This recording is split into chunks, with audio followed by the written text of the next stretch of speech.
Winter Latina Show. Hosted by IDM.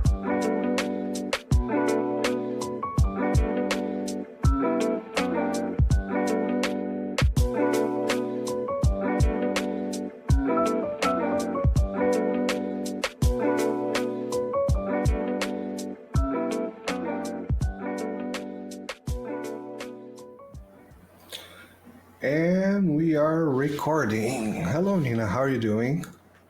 Hello, everyone. Welcome to yet another installment of the Winter Latina Show with Nina, me, and of course, Marcelo, our multipolar project.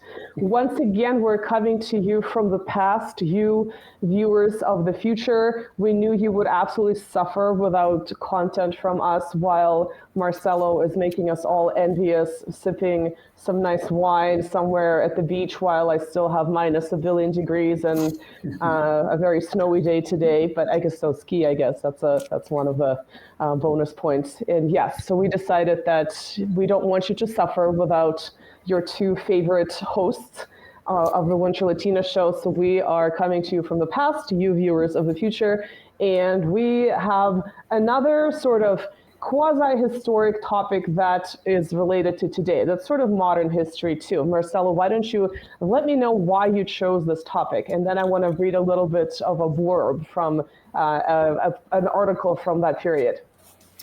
Well, actually, in our last show, there was a comment on Odyssey, which amazed me a little bit because there's actually people watching us Right, on there are Odyssey. people on Odyssey, amazing. As well, yeah. And there was a comment kind of requesting, and I find it interesting to dig a little bit in the, fantastic Wikipedia. About Anatoly Chubais. How do you pronounce it? Chubais. Chubais. Because when I read it, I kind of mentally reading French, so I was about to say Anatoly Chubais. It's not a very common last name that ends with like ov or in. So yeah, it's an unusual last name. So yeah. And so I start digging in and I find it interesting that in the 2022 he migrated to Israel. He left the Russia. In a very sort of loud virtue signaling moment of media publicity when the special military operation, as Russia calls it, started. He fled.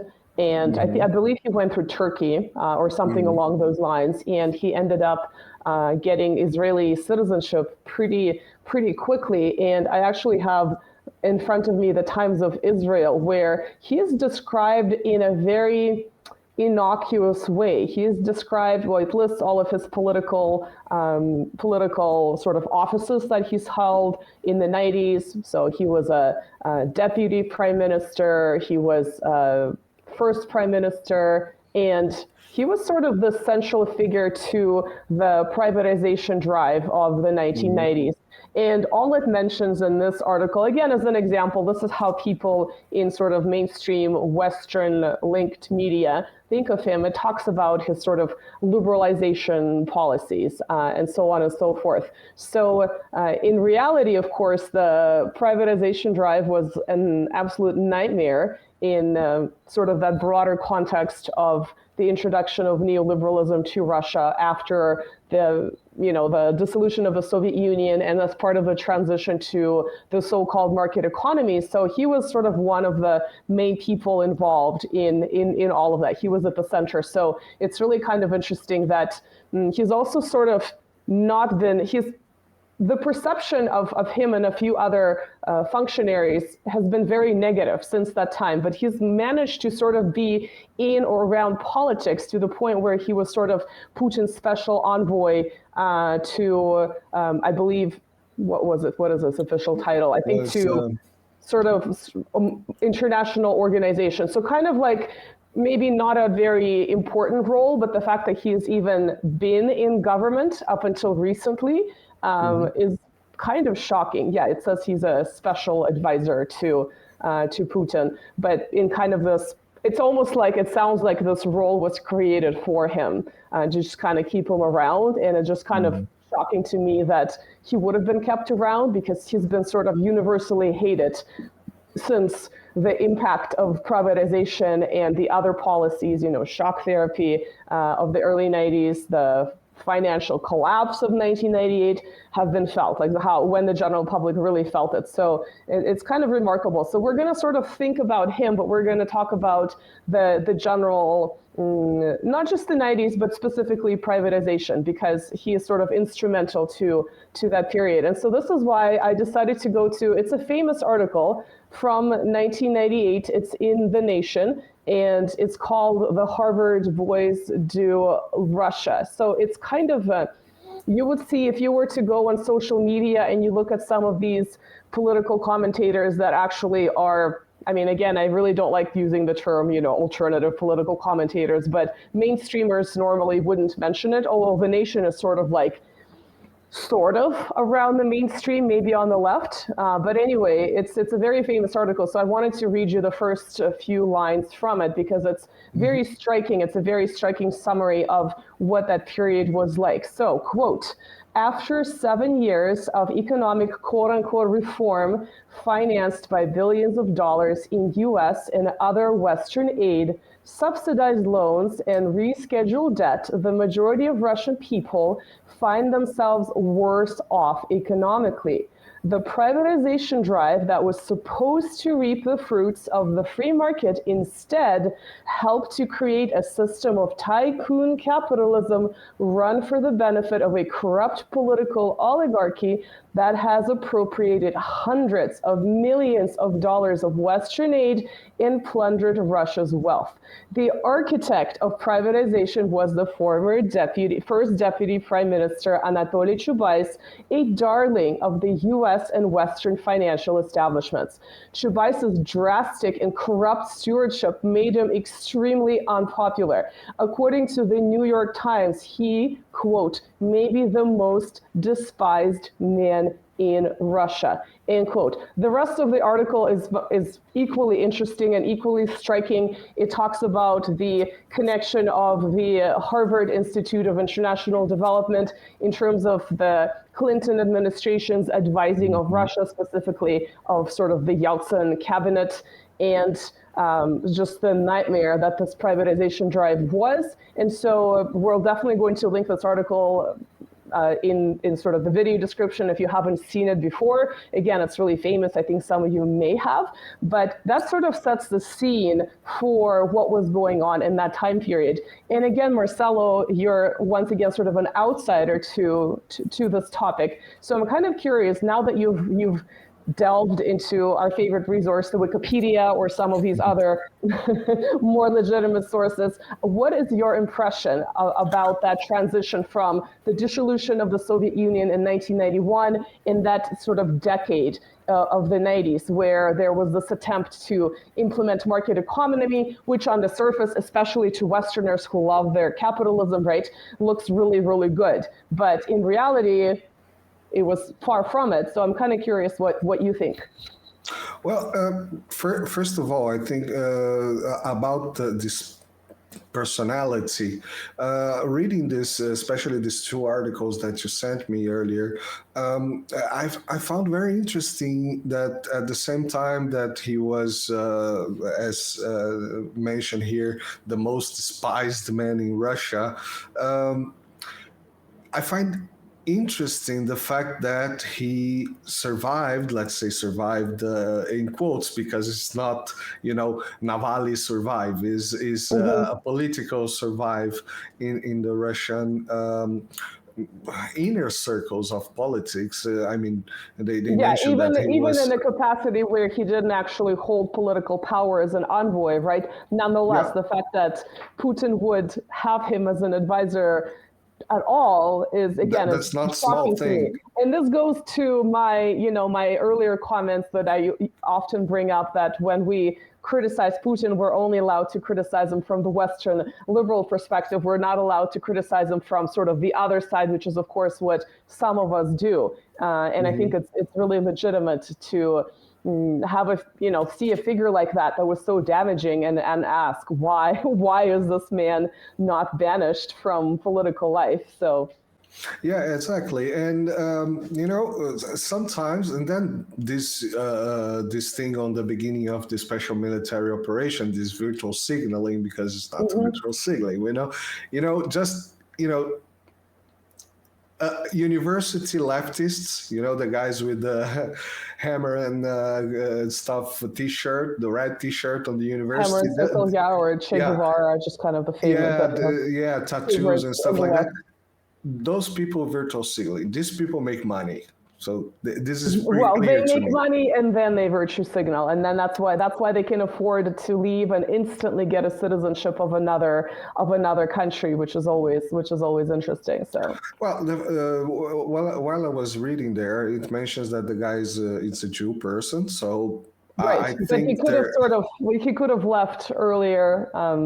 Mhm. Well, again, You it's have just things arranged, and maybe if you go there and you say, "Oh, I need political asylum, and I'm a Jew, and this is my family, or whatever," maybe they can get you, and especially a prominent political figure, or sure. at least a non-political figure as him. Things can go faster. Of course, and I would be surprised if he didn't have some money stashed away Oh yeah. from his adventures as a politician in the 90s, and then of course being sort of near or around politics in the 2000s and up until 2022. So the first thing that came that kind of snapped my head was that at the same time as he was completely despised, there was it looks to me reading this that there was some kind of I will use the word good because Hmm. people are used to that, but it's not what I mean. It means it looks like he was doing something, Right. useful maybe. Maybe Hmm. it was bad at some point, but useful. The Russians use the term adequated, right? At some Adequate. point, Adequate. Yeah. Adequate. adequate. So maybe Hmm. he was adequate to some functions Hmm. because it's very hard to hold. Especially, I wanted to ask you about this, and it was because this is something that I don't know anything about it. Hmm. And he, from what I read, he was ousted during the Yeltsin's March purge. I have no idea what this March. Well, I can assume what it is, Yeah. but I would like to know a bit Well, if you about look at this. that period, I mean, if you go back to, like you said, the Wikipedia, and you just look at the number of titles and offices he's held in that short Hmm. period, that should tell you about just how unstable the Hmm. entire political spectrum was, how unstable the economy was, because he kept switching roles. At one point, I think in the early 90s, he was like the Minister of Finance for a very short time. So Hmm. he was sort of going, and obviously he managed to hold on to power. But obviously, sort of towards the late 90s, he was becoming more and more unpopular. And if you think about, I almost don't want to jump ahead. I almost want to go back to sort of Hmm. how that whole privatization drive began, because I don't think people realize how difficult it is, well, first of all, to go from a state controlled, sort of centralized economy to what happened in the 90s and just the repercussions that would have. So, why don't we sort of jump back there first? Yeah, sure. So more or less in the same period, I would put a parallel here. More or less in the same period, a little bit earlier than that, there was a huge privatization program in Brazil as well. Mm-hmm. So, but at the same time, we were stabilizing the money, the Brazilian money, creating even a new currency just some years before that, which is the Brazilian real, which is the Mm-hmm. money today. Before Sure. that was another money. We had another name. We have just came from hyperinflation uh, decade on the 80s and well, yeah, during the 80s, mostly 70s and 80s. Mm-hmm. And in the 90s, we were starting to stabilize the money. And we had this government, which was the Fernando Henrique Cardoso government, which was precedent to Lula, first mandate, of course. So there was a huge privatization program in Brazil at that moment. But our economy at that moment was going well, was on the rise. So this privatizing the companies that were in a bad shape. Well, it's always very hard. We had mining companies, and they did all they could to privatize the oil company, which is Petrobras. Till this day, it's a struggle to keep it state-owned company. Well, it's mixed economy, yet the state is the majoritarian. Sure, which is another parallel to Russia today, to sort of the Russian state being able to regain control of some of these, I would call essential industries over which it lost control thanks to the Yeltsin government in the 1990s. So it just sounds like you really understand, right? You mentioned hyperinflation. So this is what happened to Russia too. You mentioned sort of economic crises, how difficult it is to decide whether or not to privatize and how far to privatize in terms of, does the government maintain majority control or does it not of these sort of essential industries like oil. So in my opinion, oil, precious metals, other types of minerals, chemical industry, all kinds of manufacturing of machines and equipment. All of these to me are essential industries. Banking, right? That should be strategical pillars. Right, exactly. They're the strategic pillars. And, people, usually you have a lot of these sort of, not even necessarily people who just subscribe to capitalism, but libertarians who think everything should be completely decentralized, deregulated, et cetera, but they're not thinking about, it's a very naive point of view because they're not thinking about a foreign power coming in and regaining control of another country, which is like the most obvious thing to anyone, capable of sparking a single thought with, 2 brain cells, in my opinion. This is the kind of thing that would happen to sort of resources that are limited, like oil and gas and minerals and so on and so forth.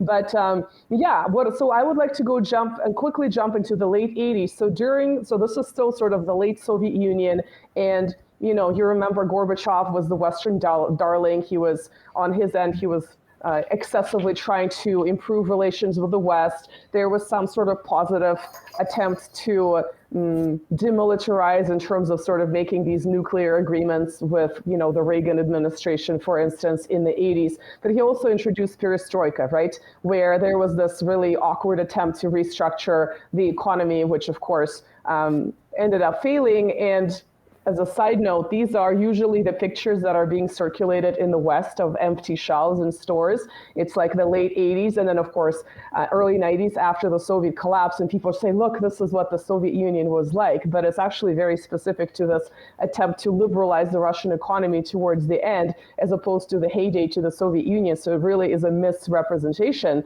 of what things are like. But nonetheless, he allowed for private ownership on a very, very low level. He allowed what was called cooperatives, where people could sort of a group of people could privately own a small business.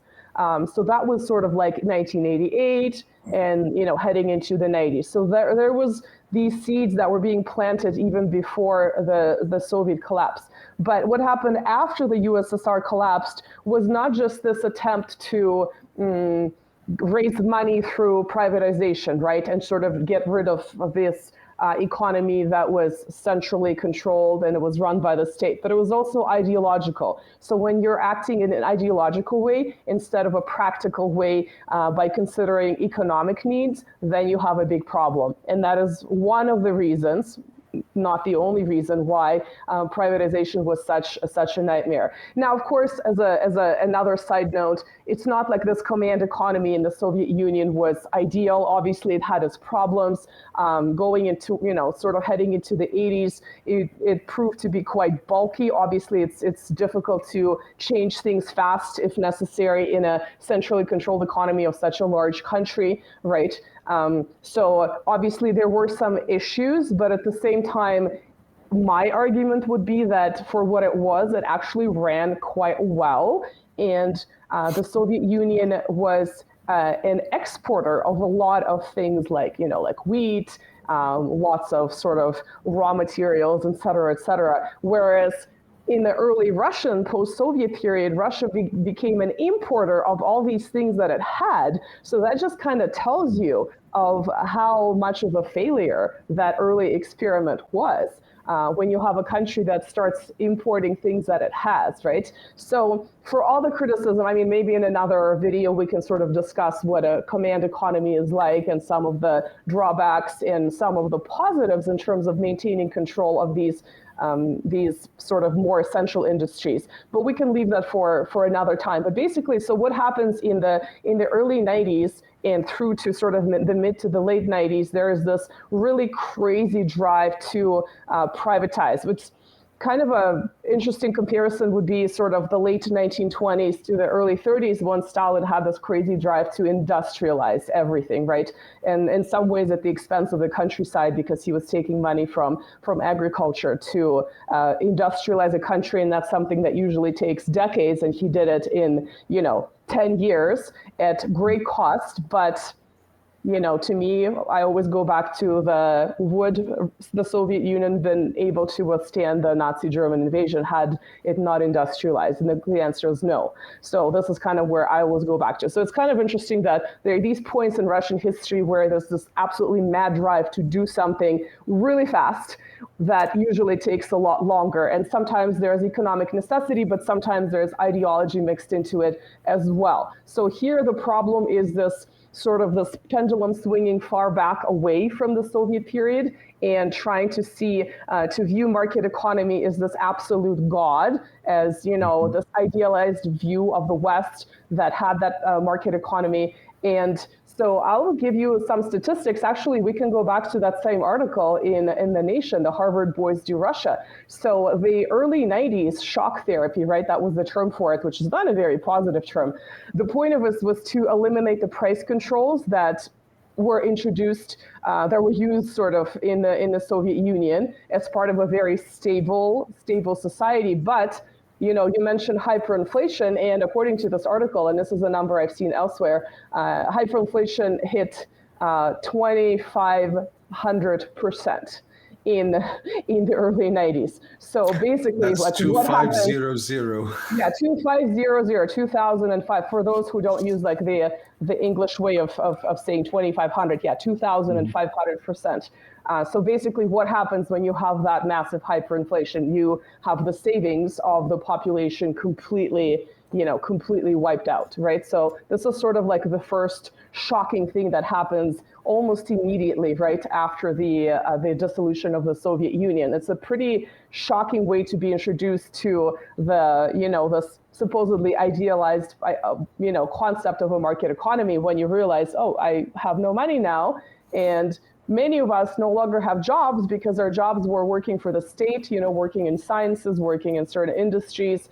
And then there was this, this rise of this sort of small businessman of what was the term used at the time was import-export, but basically they would travel to, let's say, Poland, buy some clothes and come and resell it in Russia at a higher markup. So they weren't producing anything. They were basically just reselling. And one of the statements, one of the sort of slogans of that period that was used was, if you're so smart, then why are you so poor? So there was that it's very sort of, some people use it ironically, of course, other people used it very literally. And so there was that correlation between intelligence and being able to make money quick. And of course, I don't think there was much realization. It was kind of like this Wild West. I mean, to me, the comparison would be like the gold rush, where the first people make a lot of money and everyone who comes after them doesn't. But that idea that you can just start even a small business and just be rich really quick, right? This, the proverbial get rich quick scheme.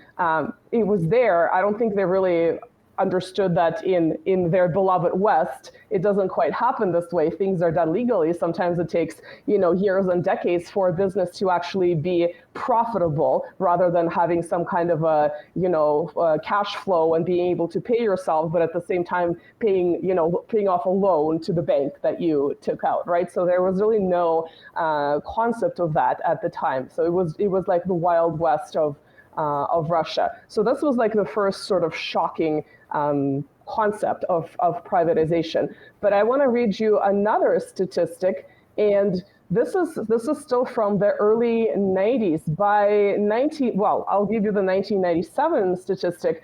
Of all the sort of registered companies, only 16% were still owned by the state. So imagine from 1991, where everything is sort of like 100%, essentially 100% owned, to 16%. I mean, that is a massive drops. And when you look at heavy industries and sort of what I call essential industries, 92% of precious metals were controlled by private hands.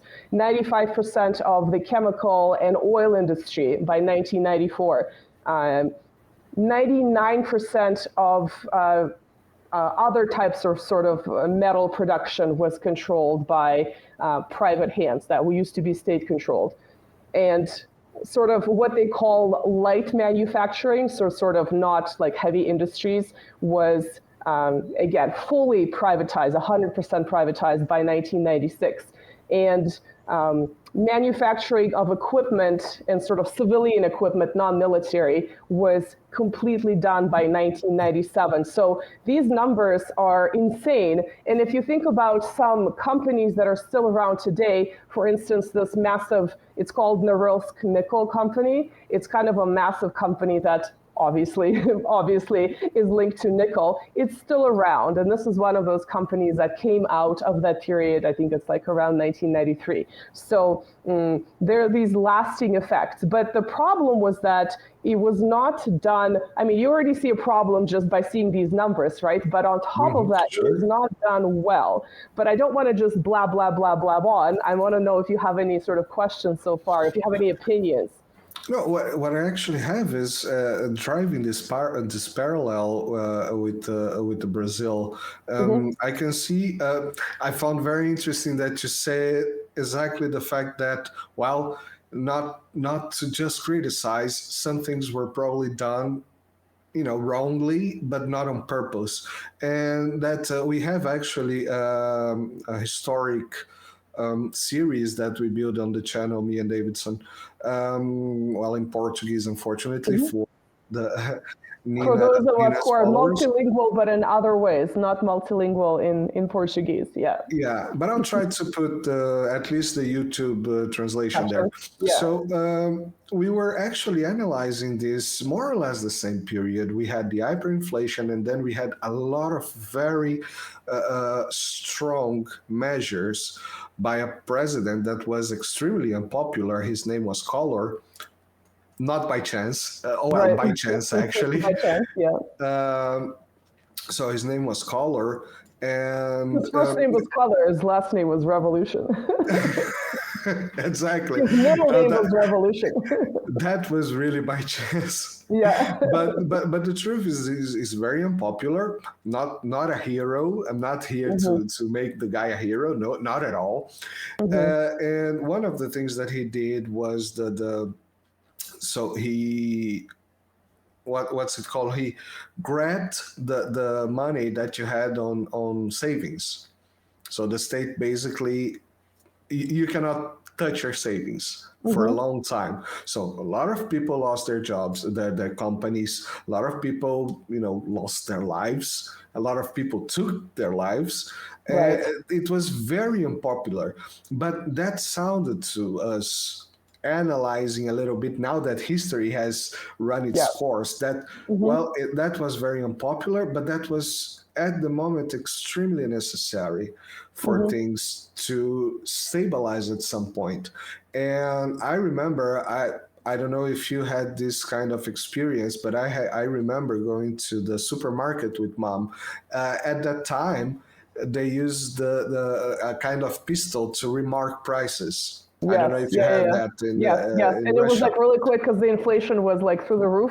So the prices had to change all the time. We had to run in the front of the guy to get the old prices. That was kind of a play around with money. Yo, go run, get the rice, get the beans. Exactly, before it changes, before it goes up again. Yeah. Before it goes up again. Yeah, it was so. There was definitely a running joke like that about like, by the time you leave the store, the prices have changed. The prices have changed. That's true. Yeah. For us, as I was just telling you before we start recording, my parents worked on the bank, So they had in the bank, they had what was called overnight. It was actually this name. In Brazil, it was called overnight. So overnight was basically investments that you would put your money there, and they were, you know, working during the night because everything else was closed. The banks were closed. You didn't have internet banking at the Of time, course, yeah. and so since they were working there, they could inside there pick up their money, put here, and the next day take it out, put it there. Do the these kind of things. It was a normal operation, just that since they were there, they could do it every day. So they could feel a little less than the rest of the population, I would say. But it was very interesting times in that matter. So, but when you say that was, I want maybe one day we should do a program about Yeltsin, because recently with the Putin's interview with Tucker Carlson, he mentioned he didn't smear Yeltsin He by a didn't. minute. Yes, it was very diplomatic. I think. I mean, he can't be not aware of the perception of Yeltsin and Gorbachev as the two most hated men in probably most, if not all, of Russian recorded history. But I think he was very diplomatic because, of course, he was the one that came out of that period, and Yeltsin suggested him as the possible replacement, right? So I think I think in the case of people that he knew personally, especially, he usually is diplomatic. And that's why he doesn't disclose sort of information that might be private in terms of conversations between political leaders. And he doesn't want to comment about other countries' elections because then it's going to be construed in a certain way. So he's very, as sometimes people like Carlson tried to push him for that type of commentary, but he refrained. I think he was really diplomatic and tried to stick to the topics at hand rather than perhaps getting even more clicks, but in a way that would not be beneficial to anyone. Yeah, but the thing that my perception today comes to think about, well, not to disclose anything, because I see that there is two type of lines about Yeltsin. One is that he was ousted by the powers to be because they could see what was going on and he was not adequate for that. And the other one is that he actually called the guys and say, I cannot take care of this. Put someone with iron fist or something. Well, it rhymed. Put someone strong in my place because I'm not able to do that.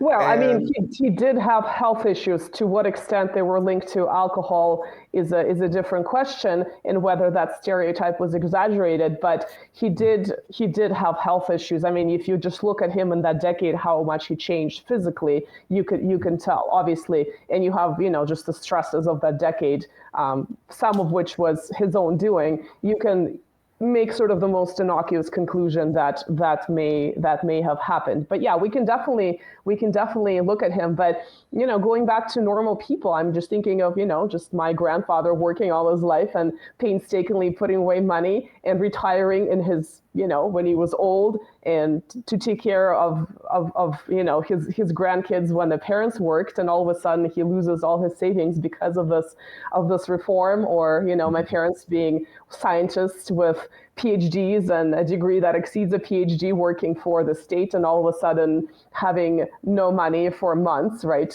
And this is when the decision was eventually made to leave the country, because the alternative was either to do small business import export, which many people were not suited for, right?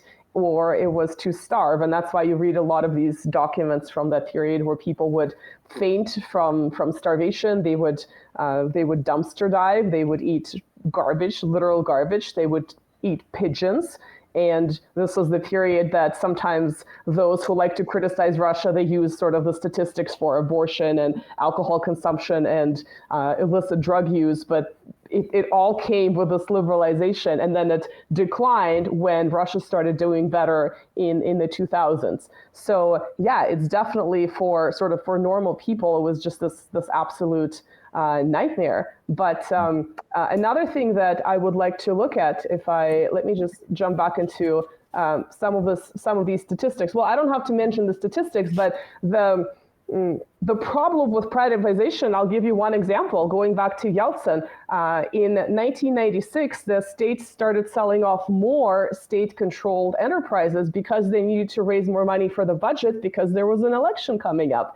So does that sound to you like a legitimate way to privatize, or does that sound like a way to sort of boost the popularity of an unpopular leader that had, as Time magazine, remember that Time magazine Yanks to the rescue from that election, with how Yeltsin won thanks to the American advisors. So, again, that's a historic document today, but this was reality back then. So yeah, this was another sort of loop in that privatization drive where the state needed more money. Well, what did they do when they needed to raise more money? They started selling all of these, even the additional enterprises at a discount, like insane going out of business type prices.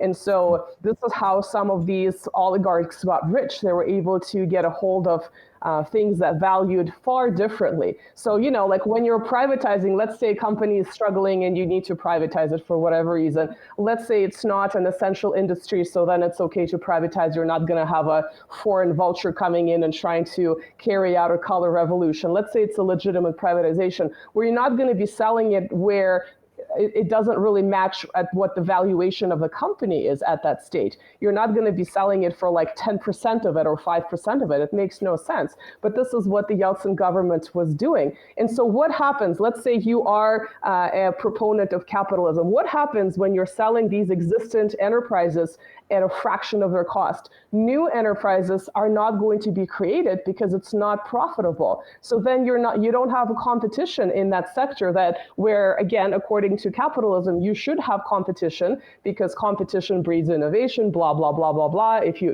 sort of subscribe to that view. Well, that's not what happened at all. There was no innovation, there was no competition in these existent sectors because the companies that existed were sold at a fraction of the cost. People got rich really quick, and new companies were not profitable to build from scratch because they would have been so much more expensive. They wouldn't have been able to compete with these for sale, right, type companies.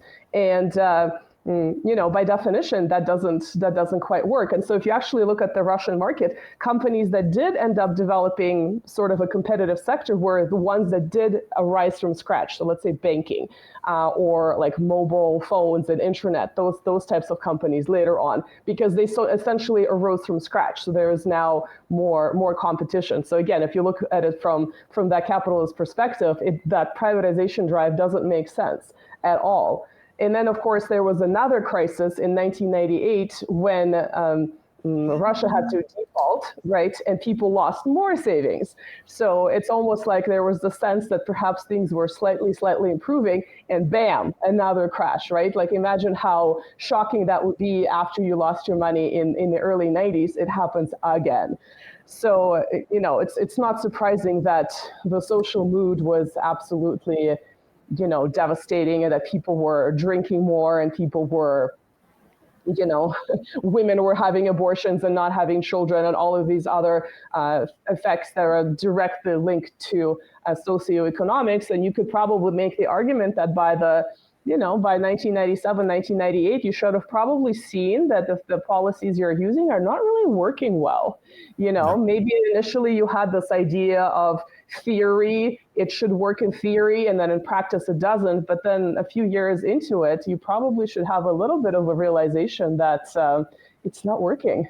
So, and of course, because of this get-rich-quick situation, there was so much more crime where, people would be gunned down in the street, where it would be dangerous to go out. And, I remember family members telling me of, seeing some shooting outside of, broad daylight because of this kind of turf war type scenario. And so today, if there is some kind of a shooting, so for instance, remember when we talked a little bit about the Ukrainian patriot Ales Buzina, who was assassinated in 2015 because he opposed the regime change in Kiev. Well, he was assassinated in broad daylight, and there were these comparisons, oh, it's just like the 90s, which is actually kind of a good point to make, that it wasn't just Russia that was undergoing the nightmare of privatization done in this way, that it was the other post-Soviet republics too. They had their own maybe regional characteristics, but that sort of overall nightmare, the rise of oligarchy, the get rich quick, the criminality, and all the negative socioeconomic consequences were all present there too, to certain extents. Yeah. I think Brazilians that watch this video will not understand what you're talking about at all. They're going to be, hey, it's exactly like this thing that happened to my mom, me. Yeah. Yeah, no, it's just kidding. It's just like Brazil is today and has been for the last decades.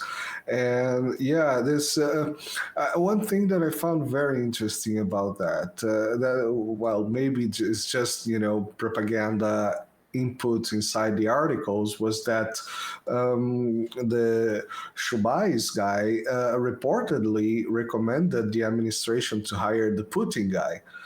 So is this just blah blah, or actually I read this in a bunch of articles too, and I think initially that may have happened, but of course you never know what would happen when someone new comes into power, and Putin eventually started cracking down on oligarchies, right? So those that came into power ended up not really having the benefits that they had in this sort of free-for-all that was happening in the 90s. So yeah, I mean, if you think about some of these major oligarchs, many of them ended up in London. And, like someone like Berezovsky, we sort of referred to him previously because he died under sketchy circumstances in London. And technically it was I don't think YouTube likes this term, it was a self-exit, but okay. This was also when he was trying to return back to Russia, and he was trying to sort of apologize to Putin and the Russian people in public. So it was a little bit interesting that this man, right, who was extremely rich, he in the 90s he got rich, but he also had control of the media. And then of course he when Putin started cracking down on the control of the oligarchy in the early 2000s, he ended up, they call him in political opposition, but of course he was more like he no longer was able to make the kind of money through, quasi-legal or illegal means, in my opinion. So he ended up fleeing to London. The other man, of course, the most famous one is Khodorkovsky, right?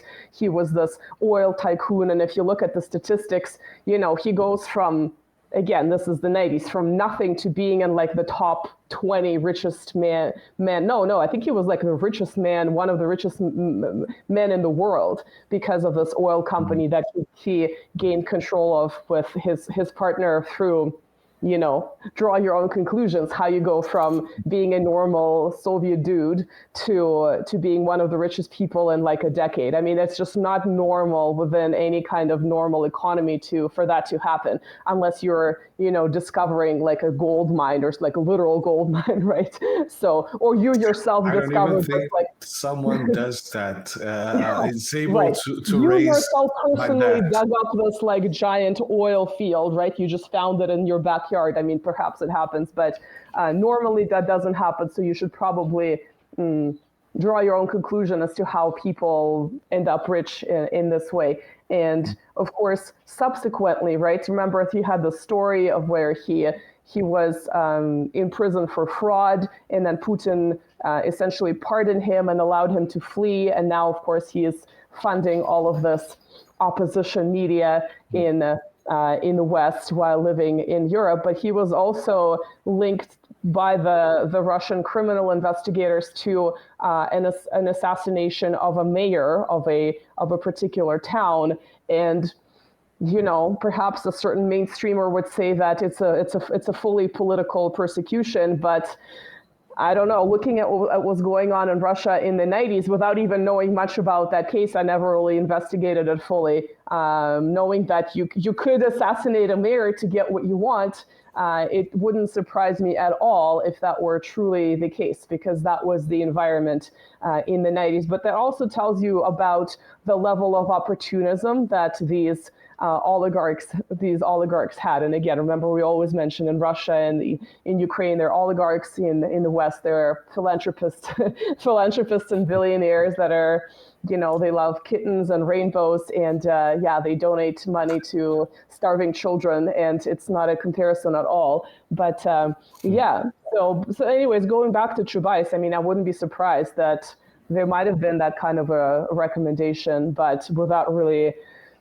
having the foresight, because this is a new person kind of coming out from intelligence services. Like, you have no idea what this person is going to be like, other than that he has this kind of professional experience. Yeah, another thing that really comes to my mind, and really it's a very big parallel with Brazil at that point, is that, well, as you mentioned, you had this ideology-driven change on the country's economy. Yeah, we have the new god. It's the market. That's our new god. Exactly. So we're free from the communism. Now we can go full steam ahead on this new thing.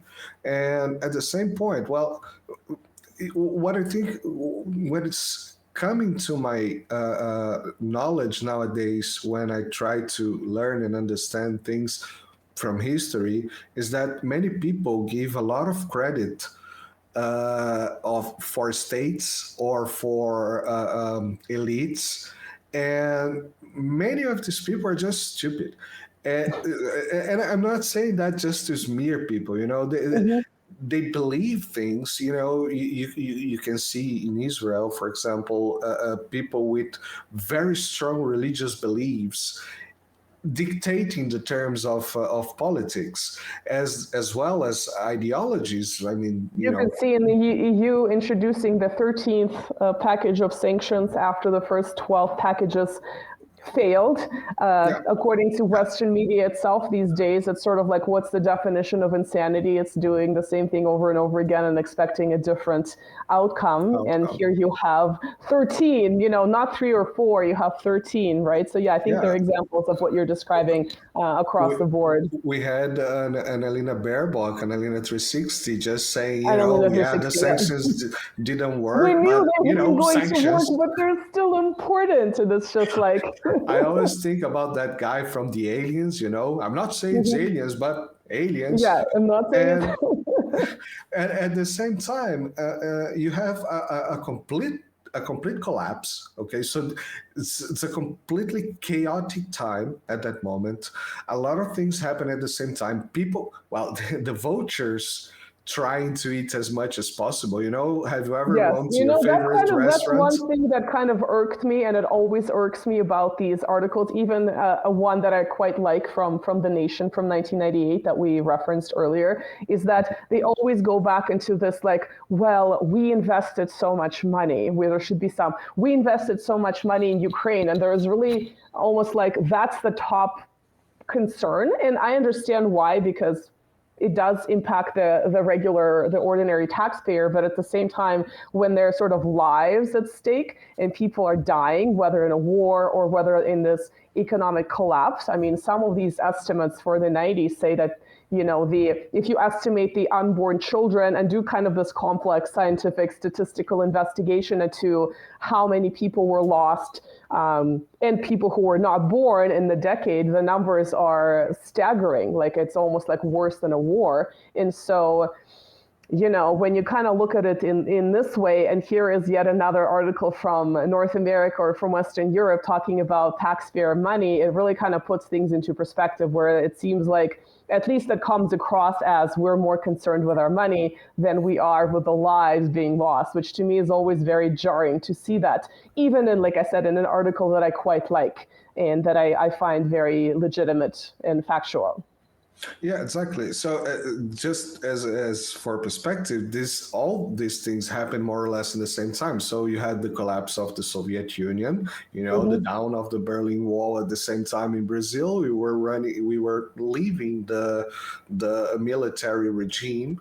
Okay, because, and that's also for me, that comes to mind a very important thing, which is about NATO.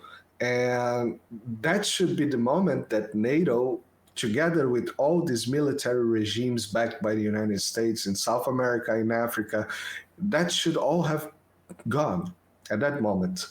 And when I, Which then tells you that it's not so much about countering the Soviet Union. And remember no, that not famous, communism, nothing, yeah, nothing like remember that. that famous Richard Sakwa quote is that NATO exists to challenge the problem that are the result of its existence. I'm paraphrasing, but it's a really nice quote that it creates its own problems and then Yeah, it's there as the solution, which is actually kind of how advertising works, right? Sometimes you see an ad and they describe a problem that you never thought was a problem for you. And then you're thinking, this may be actually a problem. And it's exactly how this kind of corporate commercial society works. And NATO yeah. is kind of like the military arm of this liberal capitalist society where it should have been defunct, right? In my opinion, because hey, you said you were containing the Soviet Union and Europe, and the Soviet Union is gone. So what are you doing? And so I What are you know that waiting NATO do for? have this sort of like brief moment of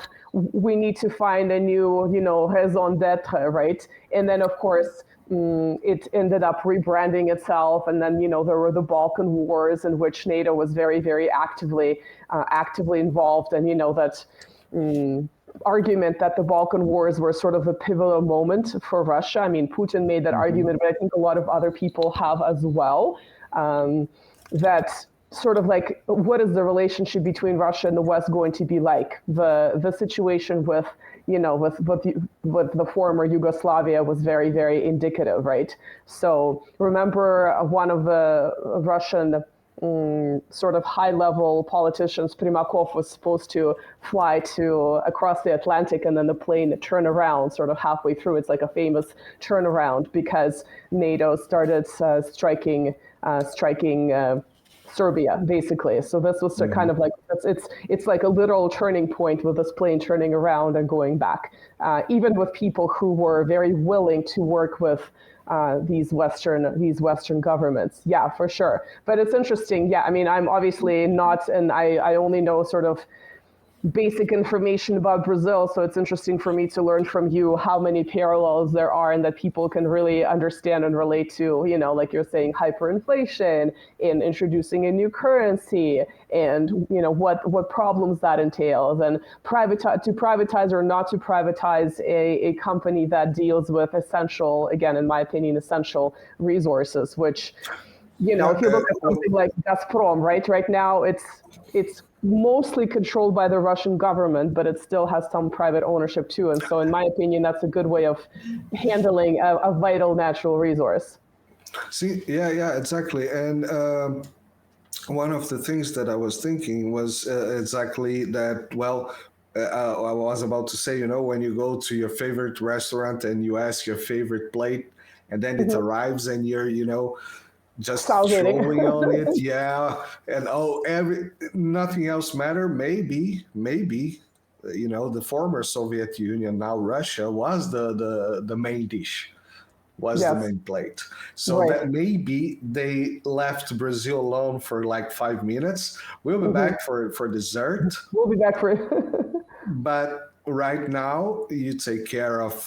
We're going to take care of this guy, and maybe just maybe that was the reason that things were not as terrible for us because it was bad. But at the same point, as you mentioned, so Gazprom is as an example, and Petrobras is another example. It's not 100% state owned. hmm So what means that? Well, yeah, you have private investment, you have private owners of that of shares, but they cannot decide the future of the company right. because the state is the major, it's the majoritarian owner of the company.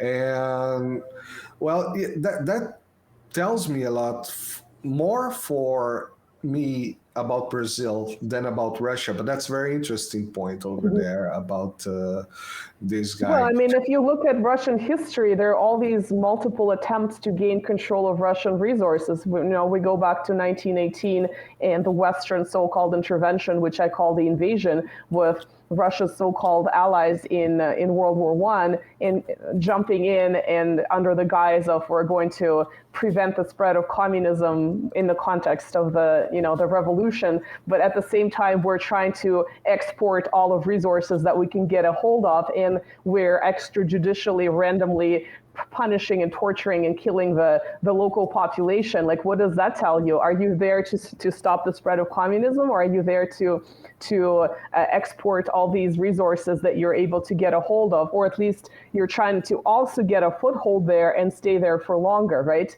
And then we have the early 1920s when Lenin had a more lax economy because he also needed to be practical and to raise money for this new state that was kind of a pariah with, as far as its neighbors were concerned. And then he allowed all of these concessions for Western companies to come in and make a killing. So again, there is that benefit there. And then you look at the 90s, and once again, you have foreign powers coming in and making money off of resources that were controlled by the state, but technically belonged to the people. Actually, this is one more point. It's a small point, but I think it's very indicative. There was this attempt with sort of smaller companies to actually introduce collective ownership, give it to the workers. So it would be private, but it would be controlled by the workers, not the state, which is, to me, is, at least in theory, such a great idea for these smaller companies. But very quickly, it was the directors in many of these cases that gained control of the company and ended up being sort of the sole owner through legal or illegal means. And that sort of attempt to make things more egalitarian under new quasi-market circumstances also failed. And I think, again, that really shows how the sort of like the little man on the street, right, got screwed massively. Even, like, it makes so much sense for the guy who works at this little factory or whatever, this little company, to be able to also have a stake in it because he has a vested interest in it.